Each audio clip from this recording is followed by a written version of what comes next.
nous avons la possibilité, la capacité de renverser, de repousser les tentations diaboliques, les tentations du monde des ténèbres, tout ce qui fait la force du mal peut être renversé par notre détermination et par notre volonté à suivre les voies de la conscience, de la moralité et surtout, par-dessus tout, les voies de notre Seigneur Jésus-Christ. Alors je vais parler dans cette vidéo de la tentation de Jésus. Savez-vous que Jésus a été tenté? Il a été tenté en toutes choses, nous dit la parole de Dieu. Comme vous et moi, Jésus a été tenté et il n'a succombé à aucune tentation. Il est resté parfait. C'est ainsi qu'il a pu mourir sur la croix et il a pu se substituer à notre condamnation. Il a pris sur lui notre condamnation. Il s'est substitué au moment où il fallait qu'une condamnation descende à cause de la désobéissance et du péché dans le monde. Cette condamnation est descendue sur Jésus et Jésus s'est substitué à nous afin que nous ne subissions pas le châtiment, mais que nous soyons pardonnés et que nous ayons la vie éternelle. Je crois dans la puissance du scandale de la croix et de l'amour de Jésus. Savez-vous que la croix est une folie pour le monde? La croix est un objet de scandale. On ne comprend pas comment un Dieu ait pu aimer ses créatures au point de s'incarner lui-même dans la personne de son Fils unique. Comment est-ce qu'un Dieu créateur de toutes choses a pu aller jusqu'à aimer l'humanité en s'incarnant, en incarnant sa grâce, son esprit dans son Fils et en le livrant à la mort atroce de la croix pour le salut de l'humanité? Oui, la Bible déclare que Jésus a été jusqu'au bout et qu'il nous a sauvés par son sang et que même si cela demeure quelque chose d'incompréhensible dans notre esprit cartésien et humain, cela a bien eu lieu. Et si cela vous scandalise, alors c'est une bonne chose, parce que cela ouvre la voie à la compréhension de l'amour qui peut surpasser toute connaissance, l'amour qui peut renverser toutes les barrières et aller jusqu'au bout des chemins les plus sombres et les plus ténébreux.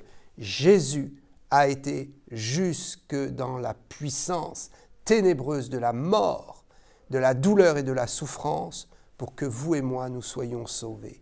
Que Dieu soit loué. Alors, la tentation. Jésus devait être tenté comme nous pour s'identifier à nous, afin de porter le châtiment qui devait descendre dans notre vie, que nous devions supporter. La justice et le jugement de Dieu devaient nous châtier à cause de notre désobéissance, de nos péchés, de tout ce que nous faisons de mal dans cette vie. Tout cela doit être purifié. Et cela est purifié par la justice du Seigneur qui nous a créés. Cette justice, comme je le disais, est tombée sur la croix de Jésus, sur Jésus lui-même. Et pour que cette justice tombe sur Jésus et pour qu'il se substitue à nous, il fallait qu'il vive une vie comme la nôtre et qu'il soit plongé dans les mêmes conditions de tentation que nous. Ne vous désespérez pas, ne vous découragez pas. Si vous avez succombé à la tentation, il est encore possible de vous relever. Il est encore possible de découvrir en vous la puissance du Saint-Esprit qui vous rendra victorieux. Alors, dans les différentes tentations que Jésus a subies, qui l'ont éprouvé dans sa vie, la Bible rapporte 3 tentations particulières. Je dirais que ce sont les 3 tentations ultimes qui vont dépeindre les 3 groupes de tentations dans lesquels nous pouvons être plongés nous-mêmes. Le texte biblique nous montre que lorsque Jésus fut baptisé d'eau, parce qu'il a été baptisé d'eau dans le Jourdain, par Jean le Baptiste. Lorsqu'il a été baptisé et qu'il sort de l'eau, à ce moment-là, l'Esprit vient sur lui sous la forme d'une colombe. La voix se fait entendre du ciel, « Voici mon Fils bien-aimé ». Et puis à ce moment-là, quelque chose d'étrange et de surprenant va se produire. Je lis pour vous dans le texte de Matthieu au chapitre 4. Alors, chapitre 4, verset 1. Alors, Jésus fut emmené par l'Esprit dans le désert pour être tenté par le diable. Frères et sœurs, parfois, le Saint-Esprit lui-même nous met dans des situations afin que nous soyons éprouvés, afin que notre foi grandisse, afin que nous trouvions en nous-mêmes la capacité, par la force de l'Esprit, la force de Jésus en nous, la force d'une conscience renouvelée, que nous trouvions en nous la puissance pour vaincre le diable et repousser ses propositions. L'Esprit parfois nous amène dans des déserts. Ne croyez pas que tous les déserts de votre vie ou les moments de désert que vous traversez sont des moments produits par le diable, où Dieu n'a rien à voir dans cette histoire. Sachez qu'il y a des déserts salutaires, des déserts où vous devez vous retrouver avec vous-même et vous devez faire le bilan de votre vie. Et vous devez affronter dans vos pensées, dans votre cœur, vous devez affronter toutes les tentations, les démons qui vous poursuivent et que vous devez comprendre qu'il y a une possibilité par la grâce de Dieu de vaincre. Jésus a vaincu. Donc l'Esprit pousse Jésus dans le désert. Durant ces 40 jours de jeûne, Jésus a été tenté de différentes façons. Le diable est venu le tenter, lui-même a été tenté, peut-être d'arrêter son jeûne ou peut-être pris dans des moments de combat psychologique. La Bible ne nous dit pas quels ont été tous ces types de tentations qu'il y a eu dans le désert, mais ce que la Bible nous dit, c'est qu'à la sortie de ces 40 jours de jeûne, lorsqu'il s'apprête à sortir du désert, donc à la fin des 40 jours, là, le diable vient et va le tenter à 3 reprises sur 3 formes de tentation qui vont être un grand enseignement pour nous. Ces 3 tentations seront les tentations ultimes. Jésus a été éprouvé dans le désert, il a connu la faim, il a connu la soif, il a été épuisé, il a eu des combats dans son esprit, très certainement, des combats très forts par rapport au ministère qui l'attendait, au ministère de délivrance des hommes, au ministère d'onction et de puissance. Il devait se préparer à cela. Et il devait recevoir ce renouvellement de la puissance de Dieu en lui. Donc, il passe ces 40 jours de grande intimité avec le Seigneur, et à la sortie de ces 40 jours, alors qu'il s'apprête, comme je le disais, à sortir du désert, le diable vient le voir, et le récit va nous être donné donc dans 2 évangiles sur les 4. Uniquement Matthieu et Luc vont donner le récit de ces 3 tentations ultimes, que j'appelle ultimes, mais c'est évident, donc uniquement Matthieu et Luc.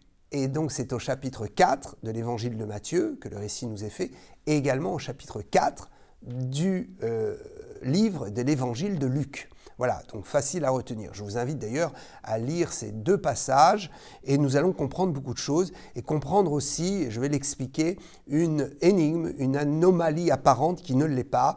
L'ordre de la tentation, l'ordre des sujets de tentation n'est pas le même dans Matthieu qu'il l'est dans Luc. Luc et Matthieu vont commencer tous les 2 par la tentation au sujet de la pierre transformée en pain pour nourrir Jésus. Et ensuite, Matthieu et Luc vont inverser dans leur récit les 2 autres tentations. Nous allons y venir et je vais donner la révélation de cela. Alors, lisons donc Matthieu chapitre 4 verset 1. « Alors Jésus fut emmené par l'Esprit dans le désert pour être tenté par le diable. Après avoir jeûné 40 jours et 40 nuits, il eut faim. Le tentateur s'étant approché de lui, lui dit « Si tu es le Fils de Dieu, ordonne à ces pierres de devenir des pains. » Jésus répondit, il est écrit, l'homme ne vivra pas de pain seulement, mais de toute parole qui sort de la bouche de Dieu. Le diable le transporta dans la ville sainte, le plaça sur le haut du temple et lui dit, si tu es le Fils de Dieu, jette-toi en bas, car il est écrit, il donnera des ordres à ses anges à ton sujet et ils te porteront sur les mains, de peur que ton pied ne heurte contre une pierre. » Jésus lui dit, « Il est aussi écrit, tu ne tenteras point le Seigneur ton Dieu. » Le diable le transporta encore sur une montagne très élevée, lui montra tous les royaumes du monde et leur gloire, et il lui dit, « Je te donnerai toutes ces choses si tu te prosternes et m'adores. » Jésus lui dit, « Retire-toi, Satan, car il est écrit, tu adoreras le Seigneur ton Dieu, et tu le serviras lui seul. » Alors le diable le laissa, et voici les anges vinrent auprès de Jésus et le servaient. Quelle grâce extraordinaire! Après l'épreuve, le réconfort et l'assistance visible de Dieu. Les anges sont venus et ont réconforté le Seigneur. Je crois qu'après toute épreuve, nous devons nous attendre et nous devons espérer dans la puissance de Dieu, la grâce qui vient nous soulager, nous réconforter, nous faire du bien et surtout nous rendre fiers de nos victoires. Il faut être fier pour vous-même de vos victoires. Encouragez-vous vous-même et laissez le Seigneur vous encourager par sa providence et par tous les anges qu'il enverra. Les anges spirituels, peut-être, certainement, mais aussi les anges qui ont forme humaine, c'est-à-dire qu'il y a des frères et sœurs qui sont de véritables anges, qui viennent nous encourager parfois, et il faut voir ici la main de Dieu qui envoie quelqu'un pour nous encourager. Que Dieu vous bénisse. Alors, venons-en maintenant à l'explication de ce texte. Donc, Matthieu va parler du pain et de Pierre qu'il peut transformer en pain, donc cette première tentation. La deuxième, Matthieu va nous parler de ce transport en haut du temple avec cette tentation, jette-toi, fais un miracle, de toute façon n'aie pas peur, les anges vont te retenir. Et puis la troisième tentation, il prend l'esprit de Jésus, il l'emmène sur une haute montagne, il lui montre tous les royaumes de la terre. Et cette troisième tentation, et comme je l'explique d'ailleurs dans une autre vidéo brièvement, mais je peux le redire ici, cette troisième tentation qui démontre que à la fin des temps, les temps que nous vivons, juste avant l'enlèvement de l'Église, le monde connaîtra un bouleversement extraordinaire par un grand réveil et que Dieu va vraiment, vraiment bénir les serviteurs et les servantes de son royaume en leur donnant beaucoup de prospérité. Et c'est précisément sur le plan de la prospérité et de l'argent qu'il y aura une tentation très très forte dans le corps de Christ. Et il faudra ne pas succomber à cette tentation. Parce que voyez-vous, en fait, Satan savait très bien que Jésus serait excessivement béni dans son sacerdoce, qu'il ne manquerait de rien et que la prospérité l'accompagnerait. Et que de toute façon, Jésus hériterait de la terre après tous les 2000 ans d'histoire de l'Église, après la guerre d'Armageddon, au moment où Jésus va revenir sur terre, il héritera de tous les royaumes de la terre. Et ça, Satan savait très bien, il savait que de toute façon, tous les territoires de la terre, le gouvernement de la terre, les richesses de la terre appartiennent à Dieu et qu'à un moment donné, Jésus en hériterait.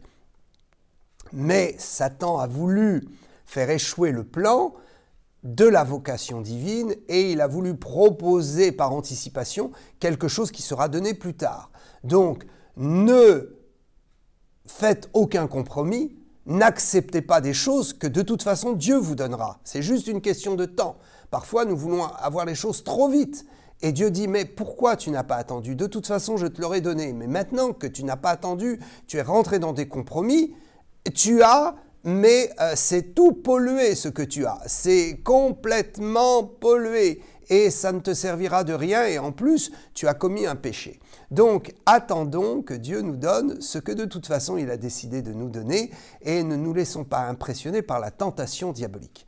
Alors je ne vais pas expliquer ici en détail les 3 points de tentation.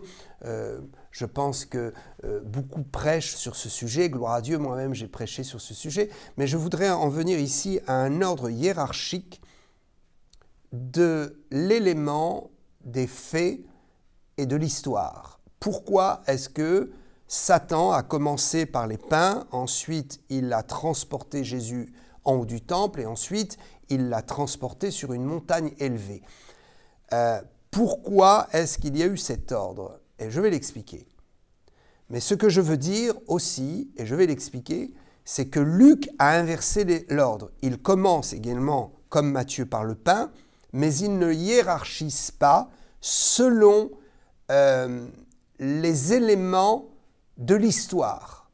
Luc va inverser, vous lirez, il va inverser l'histoire de la montagne et du temple, c'est-à-dire qu'il parle des pierres et du pain, il parle ensuite de la montagne et en dernier du temple, alors que Matthieu, lui, va parler en second du temple et en dernier du transport sur la montagne. Ceci est très très important et je vais donner la clé, l'explication de cela, qui est quelque chose de très spirituel. La Bible ne se contredit pas et il n'y a pas eu d'erreur. Matthieu et Luc n'ont pas fait d'erreur dans le rapport du récit. Et nous ne pouvons pas voir dans le rapport de Luc une intention de hiérarchiser les événements tels qu'ils se sont passés. Par contre, nous comprenons, et je vais l'expliquer également, je vais le prouver, nous comprenons que Matthieu, lui, a donné le récit en hiérarchisant les événements et en donnant réellement l'ordre des 3 tentations ultimes. Matthieu va donc nous enseigner quelque chose par le récit qui est le récit réel de la succession des tentations, des événements, et Luc va nous enseigner sur un autre sujet, d'une autre façon, en inversant l'ordre hiérarchique des 2 dernières tentations, de la seconde et de la troisième. Restons concentrés et comprenons. Matthieu va donc donner l'ordre réel. Il va donner l'ordre pour nous montrer que si le récit biblique raconte cette histoire, cet événement et ce par quoi Jésus est passé avant d'entrer dans son ministère, si le récit biblique nous le montre clairement, c'est pour nous enseigner une chose. Les 3 tentations que nous pouvons subir dans notre vie sont des tentations successives et sont des tentations au niveau de la conception, de la construction de notre être. Nous sommes conçus corps, âme et esprit. Alors je ne reviendrai pas sur les explications de ce qu'est le corps, l'âme et l'esprit, des fonctions de chacun. J'ai fait plusieurs vidéos que vous pouvez visionner sur ma chaîne. Donc je vais aller à l'essentiel ici pour dire que effectivement, toute tentation est organisée par Satan, soit pour nous tenter dans la chair, soit pour nous tenter au niveau de notre âme, soit pour nous tenter au niveau de notre esprit. Et je peux vous assurer que de succomber, de tomber à la tentation au niveau de l'esprit est bien plus grave que de succomber dans la tentation de la chair. Les 3 tentations sont très dangereuses. Les 3 chutes dans les 3 types de tentations sont toutes les 3 condamnables. Ce sont des péchés, il faut s'en repentir. Si vous avez péché dans l'esprit, il faut vous repentir. Dans l'âme ou dans le corps, il faut vous repentir. Il faut avoir la victoire la prochaine fois où Satan viendra vous tenter. Mais sachez que chaque tentation correspond à un état de notre personne et une dimension de notre personne. Et que Satan se plaît à commencer par les tentations les plus basses pour atteindre progressivement les tentations les plus hautes. Autrement dit, quand nous en avons fini avec les tentations de la chair, et cela doit commencer par la tentation de la chair, je veux dire que quand on grandit en Christ, on doit à un moment donné ne plus avoir de problème de tentation dans la chair. Les excès de table, les tentations sexuelles, les tentations au niveau des plaisirs de la chair, qui sont condamnés par la parole de Dieu et qui sont une pollution pour notre vie, et nous savons très bien, on n'a pas besoin de faire une liste, on sait très bien qu'est-ce qui est un péché qui pollue la chair, qui détruit la chair, qui corrompt la vie, qui renverse la dignité de l'homme et qui attire l'homme dans des addictions qui vont le rendre captif de Satan et qui vont l'emprisonner dans des prisons spirituelles qui vont détruire sa vie et sa destinée. Nous savons très bien les tentations de la chair qui sont mauvaises. La chair peut prendre du plaisir dans des choses saintes, dans des choses pures. Et Dieu nous donne le droit et la joie de pouvoir expérimenter des plaisirs charnels qui sont équilibrés, justes et qui ne sont pas des péchés. Mais lorsqu'il s'agit de soumettre la chair à des tentations et des péchés que Dieu condamne, il faut avoir la victoire. Et quand vous allez grandir, pour ceux qui ne sont encore que des brebis, quand vous allez grandir avec le Seigneur, vous allez vous rendre compte que très rapidement, si vous êtes sincères, loyaux, et que vous êtes en connexion avec le Saint-Esprit, que vous priez, que vous lisez la Bible, que vous êtes vraiment engagé avec le Seigneur, vous allez vous rendre compte que vous avez de plus en plus de victoires sur les tentations de la chair et qu'à un moment donné, je dois même le dire, le diable a beaucoup de mal à vous faire chuter dans la chair et même il ne s'intéresse même plus à vous faire chuter dans la chair parce qu'il sait qu'il n'a plus de possibilité de prise à ce sujet. Mais il va y avoir un deuxième type de tentation, c'est la tentation de l'âme. Tentation de l'âme où nous voyons effectivement que dans notre caractère, dans notre personnalité, nous pouvons être tentés à faire le mal et à être égoïste, à profiter pour nous-mêmes, à ne pas voir le bien de l'autre, mais à voir tout le temps le bien pour soi. Tout ce qui est égoïsme, tout ce qui est insulte, tout ce qui est mépris de l'autre, tout ce qui est dans le caractère quelque chose d'odieux doit être crucifié et doit faire l'objet d'un combat spirituel pour la sanctification de notre âme. L'âme est le centre et le siège de nos pensées et de notre personnalité. Nous devons sanctifier ces choses. Nous devons sanctifier notre comportement. Et nous devons savoir que Satan vient aussi nous tenter à ce niveau-là pour nous faire chuter, nous faire pécher. Il y a des gens très religieux qui se pensent très spirituels, qui sont très légalistes et qui disent « Moi, j'en ai fini avec le péché, je résiste à Satan ». Et en fait, ils se placent sur un niveau de tentation purement charnel.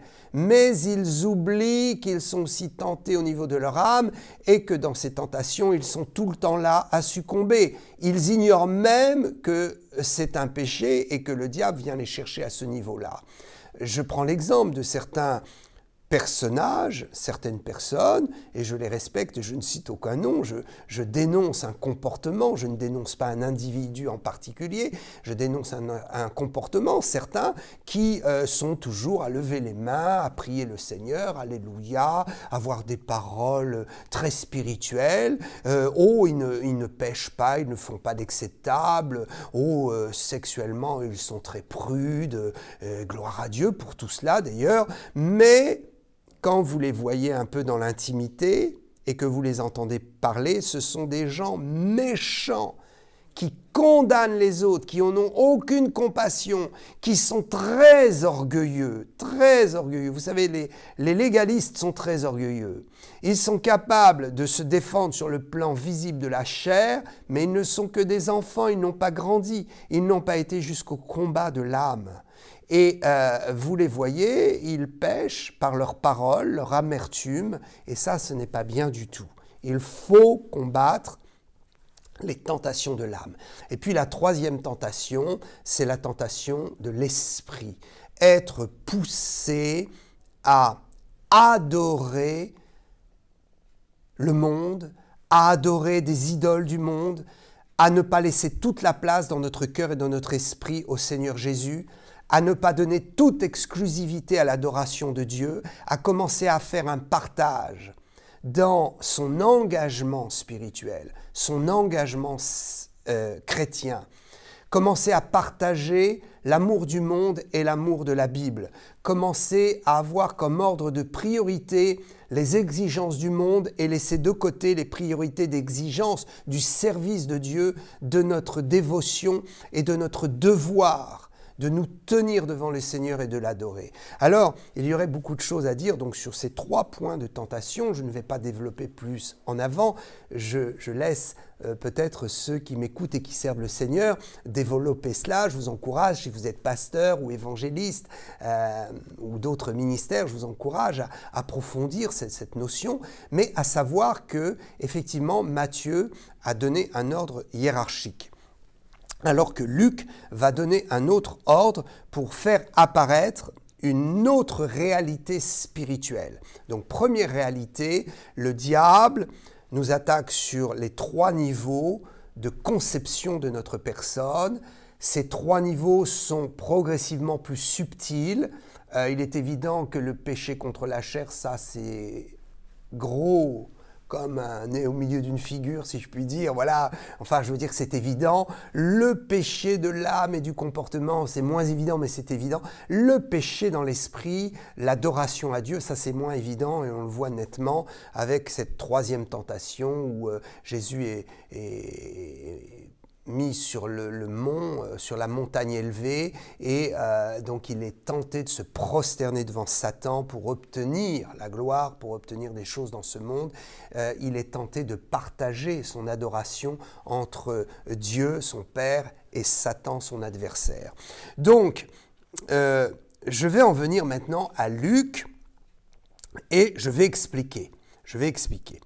Luc parle donc du pain, de la tentation dans la chair. Ensuite, il ne hiérarchise plus pour ne plus donner un éveil, une explication aux 3 niveaux de tentation dans notre conception de notre personne, mais il va s'appuyer sur un élément qui est très simple. D'ailleurs, j'ai regardé beaucoup de commentaires. Je n'ai jamais trouvé quelqu'un qui donne cette explication, mais bon, peut-être il fallait que ce soit comme cela. En tout cas, moi, j'ai beaucoup médité et j'ai demandé au Saint-Esprit de me dire, mais pourquoi Luc a inversé cette histoire de la montagne et du temple et qu'il place le temple en dernier? Ce n'est pas logique.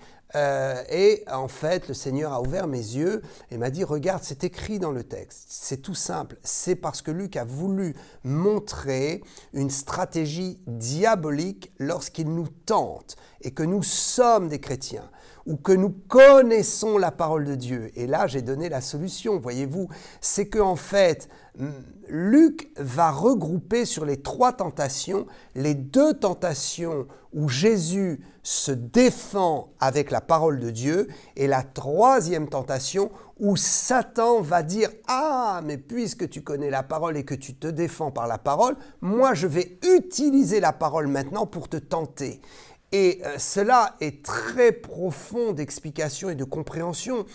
Mon désir, c'est que vous ayez un réma à ce sujet et que vous compreniez une chose, c'est que Satan connaît mieux la parole de Dieu que vous et moi. Mais son problème, c'est qu'il n'a aucune révélation et qu'il la connaît d'un point de vue technique, théologique. Quand je dis théologique, c'est une théologie de la vie sans Dieu, une théologie humaine, une théologie selon l'esprit cartésien, l'esprit du raisonnement humain. Cette théologie humaine n'est pas acceptable et elle n'est pas empreinte de révélation. La théologie véritable est celle qui vient du Saint-Esprit. Cette théologie, cette explication de la personne de Dieu, de son fonctionnement, des règles spirituelles qui nous est donnée par le Saint-Esprit. L'explication par le Saint-Esprit. Or, Satan est capable de citer des versets bibliques, il est capable de mieux citer les versets que vous, mais il est incapable de les remettre correctement dans leur contexte et il est incapable de les interpréter avec l'esprit et la vérité. C'est pourquoi certains théologiens sont même venus à douter de l'existence, de la véracité, de la pureté de la parole de Dieu en tant qu'écrit venant directement du ciel. Ils sont venus à dire que peut-être, effectivement, les auteurs ont mis leur interprétation et qu'il y a des choses peut-être à retirer de la Bible, d'autres où il faut interpréter comme une histoire, comme une analogie, ou peut-être que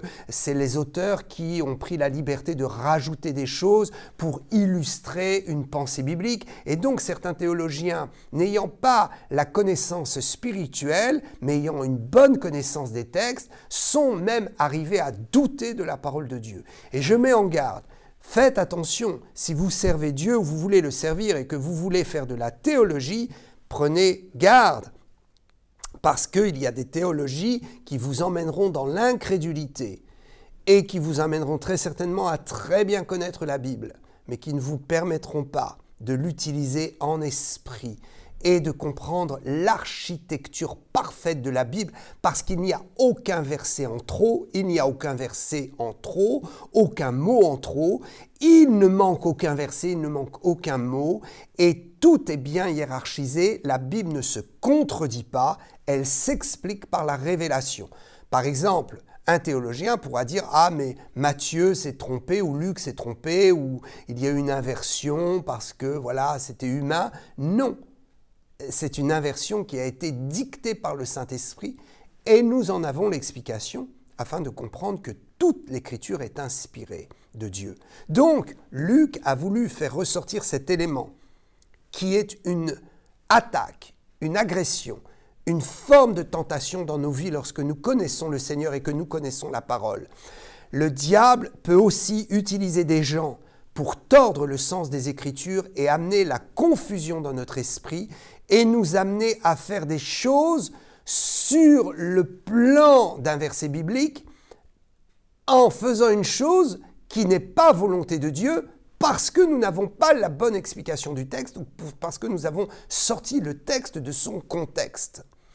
Je rappelle ici une histoire, je veux rappeler une anecdote que raconte le pasteur Yonggi Cho, qui un jour, dans sa méga church, a eu la tristesse de voir deux jeunes hommes qui sont morts noyés.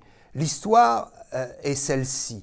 Ces deux jeunes hommes qui étaient dans l'église, qui étaient pleins du feu de l'esprit, ont à un moment donné été séduits par une tentation diabolique.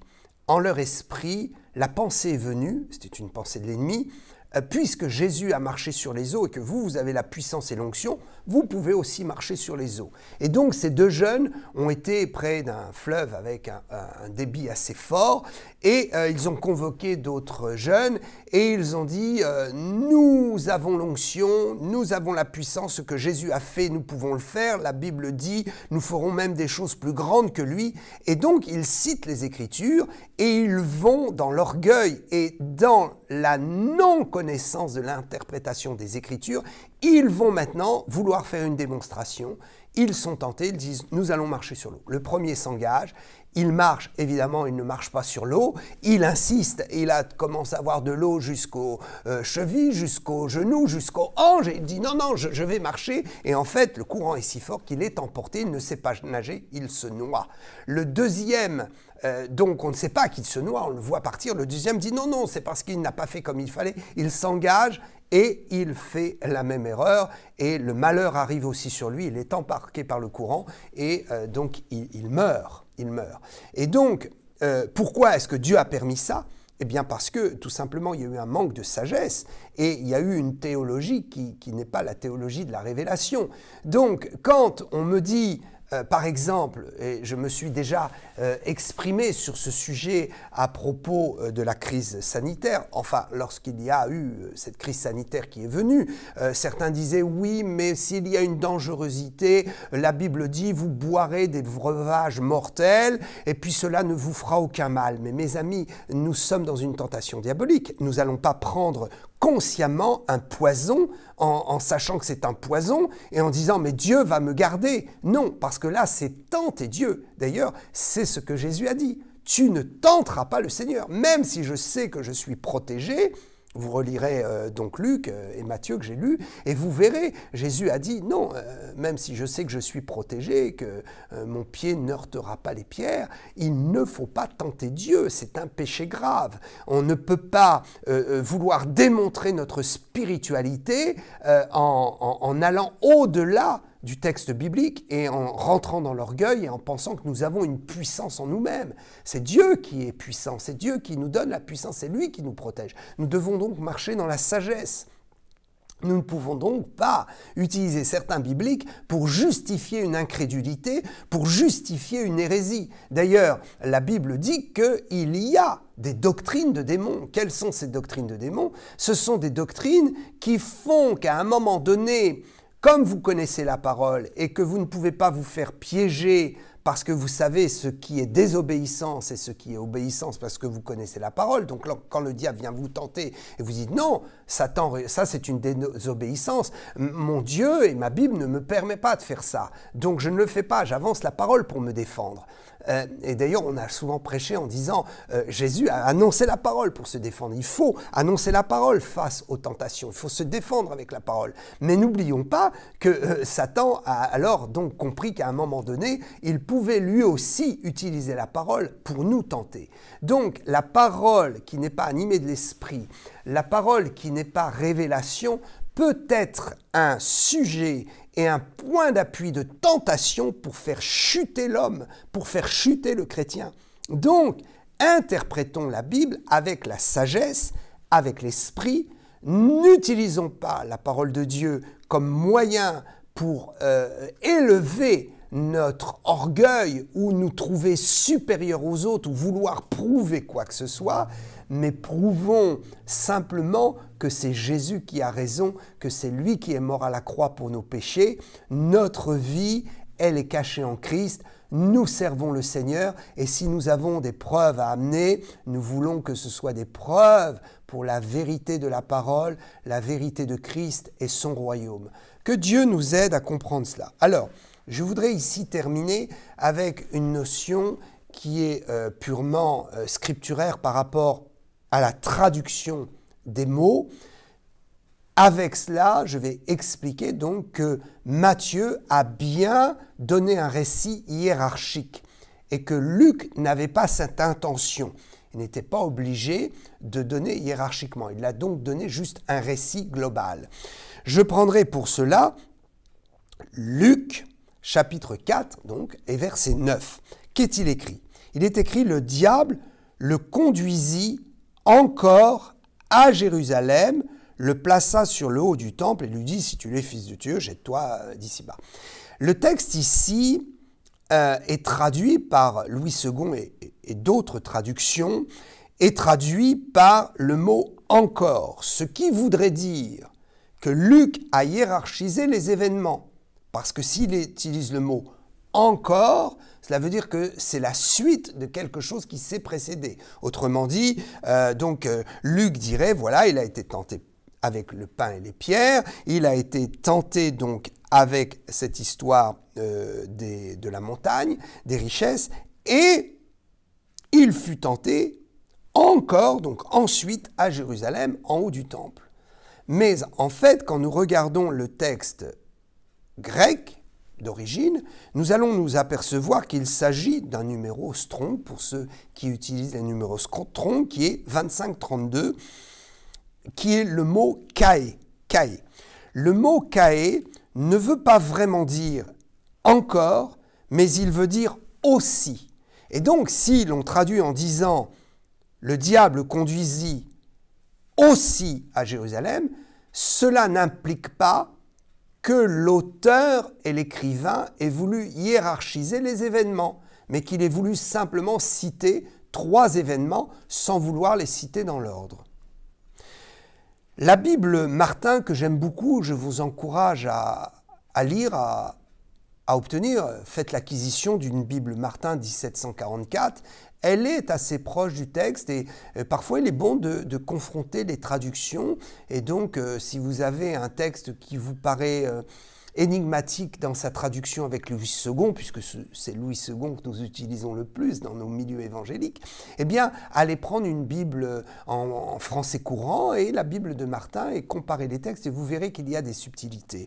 Et effectivement, la Bible Martin n'a pas choisi le mot encore pour traduire Caé, mais il a choisi plutôt le mot plus juste qui est celui que j'ai désigné aussi. Alors, quand on va regarder dans Matthieu 4, 8, nous allons voir là qu'un autre mot a été utilisé. Je lis pour vous. Le diable transporta encore, ça c'est la traduction Louis II, qui est bonne pour le coup, sur une montagne très élevée. Il le traduit encore, ce qui implique une volonté de rapporter l'histoire d'une façon hiérarchisée et détaillée. Le mot « encore » ici est le Strong 38-25, pardon. L'autre, c'était 25-32.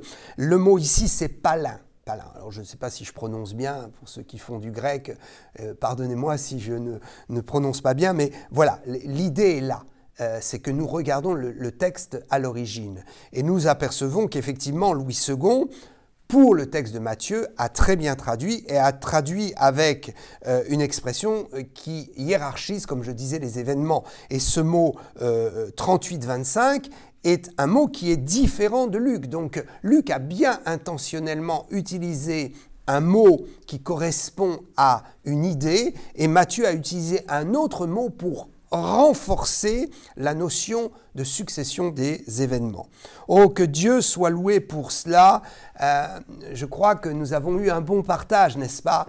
Et je crois surtout que le Saint-Esprit et la grâce de Dieu, la providence, la main du Seigneur est sur vous et que vous allez avoir ce désir brûlant de résister aux tentations du diable. Retenez cela, Jésus a résisté, il a repoussé.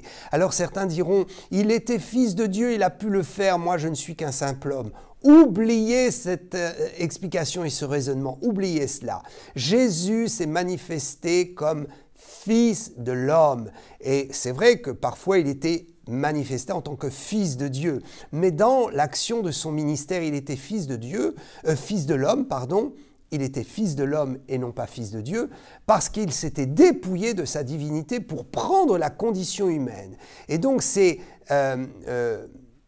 dépouillé, ou en tout cas il s'est dévêtu de son manteau royal de divin.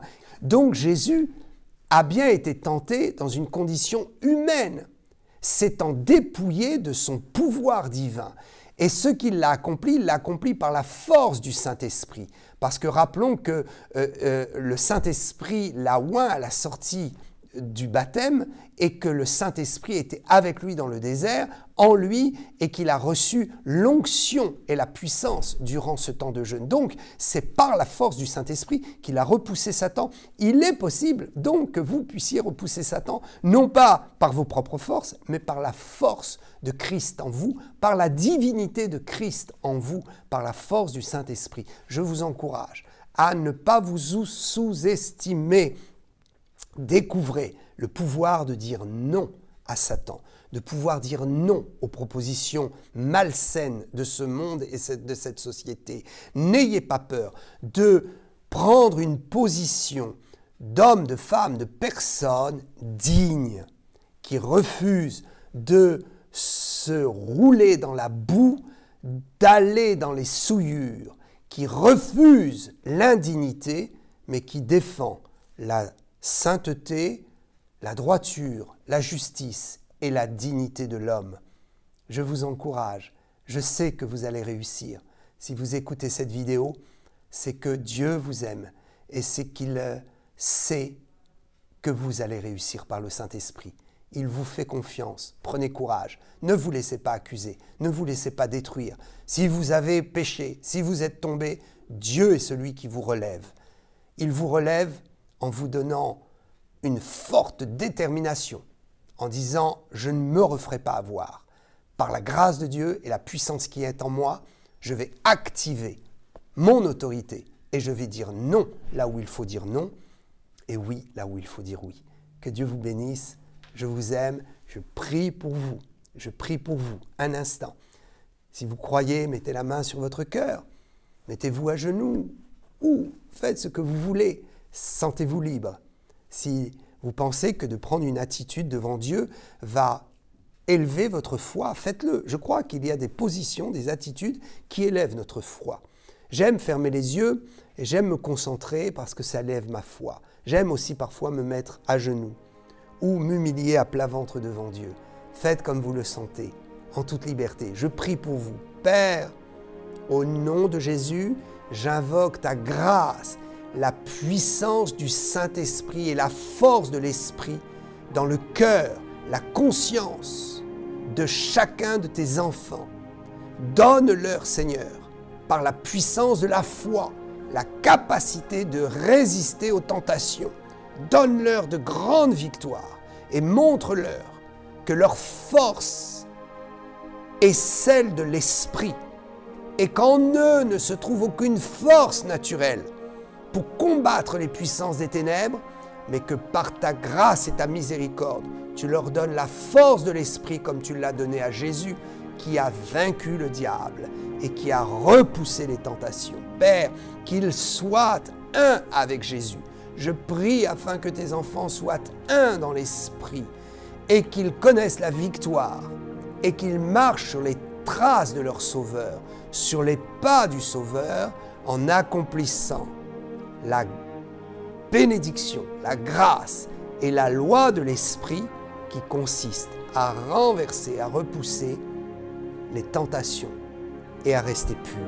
Merci Père pour la pureté, la grâce et le désir que tu mets dans leur cœur à être consacrés pour toi, car le jour de ton retour est proche. Le jour de ton retour est proche et bientôt l'esprit de leur être et leur âme sera révélé devant toi en éclatante lumière pour l'éternité. Bénis-les, Père, bénis-les, sauve-les, guéris-les et assiste-les de ta grâce. Au nom de Jésus, j'ai prié. Amen. À bientôt, à bientôt.